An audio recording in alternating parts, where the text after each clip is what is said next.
یا ایھا الرسول کلوا من الطیبات واعملوا صالحا، فرمایا اے اللہ کے رسولو، اے میرے رسولو،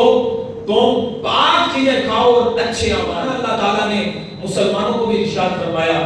سورہ بقرہ کے اندر اللہ فرماتا ہے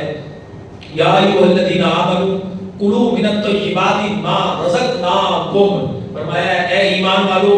ہماری دی ہوئی ستھری پاک چیزیں کھاؤ۔ اب یہاں پر دو قرآن سے حکم آ گئے، رسالت کو بھی وہی حکم، مومنین کے لیے بھی وہی حکم، پاک چیزیں کھانی ہے، حرام چیز نہیں۔ ایک شخص تھا جس کا ذکر پھر نبی پاک نے ان دو آیتوں کے بعد ارشاد فرمایا، حضرت ابو ہریرہ رضی اللہ تعالیٰ عنہ اس حدیث پاک کا راوی ہے، فرمایا ایک شخص تھا جو لمبا سفر کر کے آیا تھا، بال پراگندہ تھے، بدن پر غبار آلود تھا، اپنے ہاتھ آسمان کی طرف پھیلا کر رب سے دعائیں کر رہا تھا اور پکار رہا تھا یا رب یا رب۔ توجہ سے سننے والی بات ہے، ہم کہتے ہیں ہماری دعائیں قبول نہیں ہوتی، رب سے مانگتے ہیں اللہ سنتا نہیں ہے، نعوذ باللہ ذالک، بعض تو کفریہ کلمات تک بول جاتے ہیں۔ اس حدیث سے سبق حاصل کیجئے، فرمایا کہ وہ پکار رہا ہے یا رب یا رب، اے اللہ اے اللہ، لیکن صورتحال یہ ہے